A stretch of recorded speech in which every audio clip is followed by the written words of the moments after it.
Hello, thank you for visiting the Your Family Lawyer Videos channel.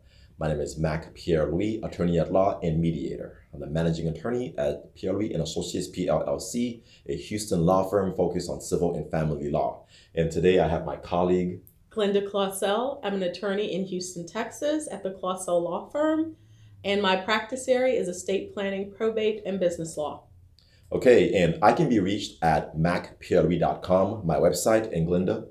My website is www.clausellawfirm.com. Okay, and all our biographical information and our contact information will be listed on those sites. All right, so today we're getting into a topic that people sometimes Google or search for, and that involves prenups or premarital agreements or postnups or postmarital agreements. And I'm wanting to have a discussion with Glenda today just to answer some of the basic questions and queries people might have when they come to a lawyer to try to get information on a prenup. So let's get started. Glenda, what is a prenuptial agreement? A prenuptial agreement is an agreement between two engaged parties, people who are planning to get married, which maintains or changes the character of property. For instance, anything that you own prior to marriage is considered separate property. But once you marry, it becomes community property. Now, if there are instances where you want that property to become separate, then you enter into a premarital agreement. A postmarital property agreement is for those that are already married and want to change or maintain the status of some property. Okay, so and keep in mind, we're talking about prenups and postnups under Texas law. Exactly. Okay, because a lot of states have their own laws regarding this subject. But what are some typical scenarios or examples or instances where somebody might want to come and do a prenup with an attorney? Right.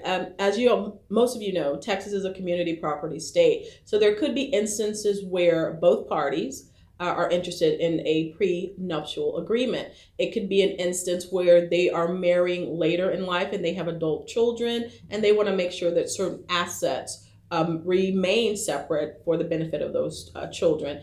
It could be instances where there are blended families and both parties, again, are interested in having a prenuptial agreement. There also could be instances where a financial level, there are parties who are not on the same footing equally, meaning you have one that has a higher earning potential, higher income, and a different tax bracket than the one that they're marrying. Okay, and before we get into some of the requirements of a prenuptial agreement, we have to admit that this whole subject has its own certain kind of taboo in our society.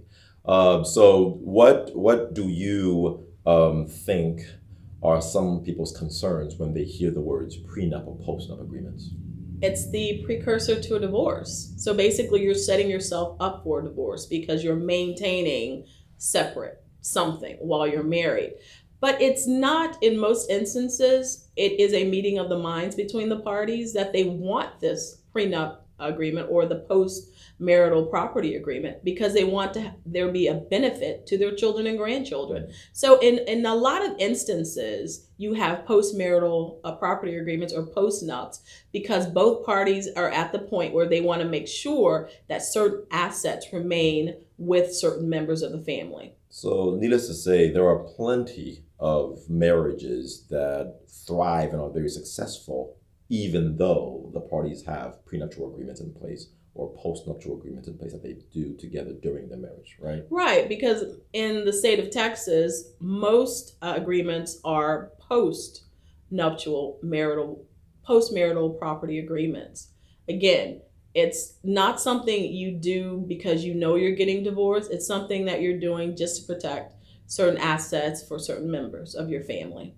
Okay. So there just shouldn't be a lot of negative connotation, but I do understand that we hear all the horror stories, and that's what's in the public eye or ears. Yes, and sometimes those horror stories might include where the person who is engaged to be married is being pressured to enter into a prenuptial agreement by somebody else, usually a member of their family. Have you seen that? Right, yes. There are different categories or types of people who are interested in premarital agreements. We talked about the first instance where both parties are interested in it, but there's another group of people, say for instance, one party who's from a more wealthy family, and their parents or aunts, uncles, grandparents are suggesting, in some instances, they may be trying to bully them into a premarital agreement. And again, it's basically the way it has to be handled. Counsel must be involved for both parties, and there has to be consent. The premarital agreement in and of itself is a work between the lawyers and the engaged couple. It is something that is drafted with each party's benefits in mind and what they're wanting long term. Correct. And so that then begs the requirement that there should be attorneys involved. Definitely. In order to guide people to make good, sane decisions without duress or pressure. And outside influence. And the lawyer's job is to educate their client as to what the laws are in the state of Texas for community and separate property. And it's also to do the negotiation between the parties. And the parties include the engaged couple, not their parents, not their aunts and uncles or grandparents.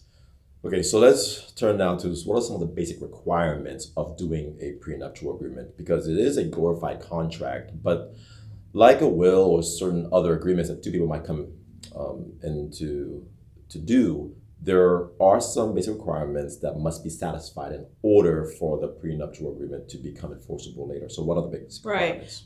Right. First and foremost, there needs to be consent. You cannot have one party create a prenup and tell the other party that they must sign. Chances are they won't sign. And again, there's under duress. You should not give the other party the prenuptial agreement on the wedding rehearsal night. That is, again, undue influence, duress. The other issue is that the prenuptial agreement must be in writing. It must be in writing. And if there is one that you want to make sure that's enforceable, the suggestion would be to have lawyers for each party there to, again, educate and assist in negotiating and drafting the document itself, basically protecting the interests of their clients. Okay, so then what makes the prenuptial enforceable? Well, when does it become enforceable? Upon execution. Okay. Now, sometimes when people are doing prenuptial agreements, they may also be doing a will or have had a will in existence. So while a prenup might give certain property away or make decisions on how certain property might be divided later on, a will give property away that will become effective at death. So how does a prenup and a will intersect? What you have is you're looking at a will, trust, and a prenup. The prenup, again, it protects, it carves out particular assets and keep those with the person who wants to retain ownership. The trust titles the documents or the assets to another party. A will only takes effect upon someone's death, but the prenup and the trust are living documents. So while you're alive, these things, these assets can be manipulated and they can be moved along to someone else. That's basically the intersection. If there were, say, for instance, in a will, a opportunity that everything in the will goes into the particular trust, that in and of itself would be an assist to the prenup. But again, the trust does not need to be in effect only because there's a will. The trust can stand on its own outside of there being a will present, as a prenup does as well. Again, and the will is something that you necessarily would not do in conjunction with the will, but you can. But it is very time consuming to create both documents, or all three rather. So in this discussion, most of the time we use the term prenuptial agreement. However, there is this other thing called a postmarital settlement agreement, or a postnup. So let's imagine the scenario where a couple is married. However, one of them, for whatever reason, seeks to enter into an agreement with their spouse to change the characterization of certain property that they have in the marriage. Perhaps change certain property from community get a position to separate or reverse. So tell the audience what the differences are basically between a prenuptial agreement and a postnuptial marital agreement. The prenuptial agreement is prior to the marriage. Post a marital property agreement is after the marriage. Now, if someone after the marriage wants to retitle, recharacterize property from community to separate, that is what you utilize the post-marital property agreement for. Okay. So how do you cancel a prenup or a postnup agreement? That's a very good question. What you would have to do is amend, or there be some sort of other agreement to revoke it. But again, there would have to be consent. There should be lawyers involved, again, to educate you about the process, what is happening, and there needs to be, again, in writing. Okay, so that's very important. To create a prenup, postnup, you need consent from the other party. It needs to be in writing, and strongly recommend that every party has counsel.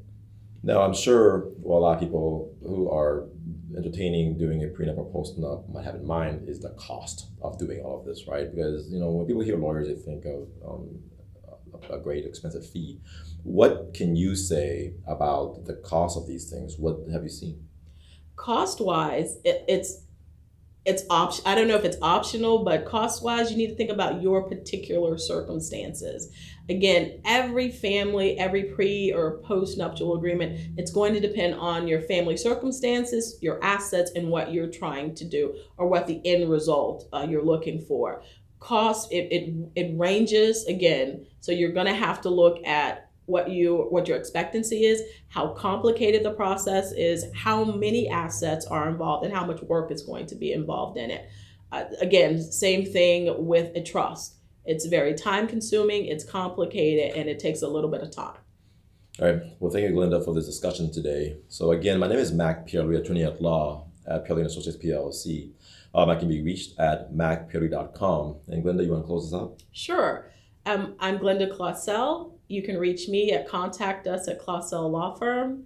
Thank you very much. All right. Thank you so much. See you next time.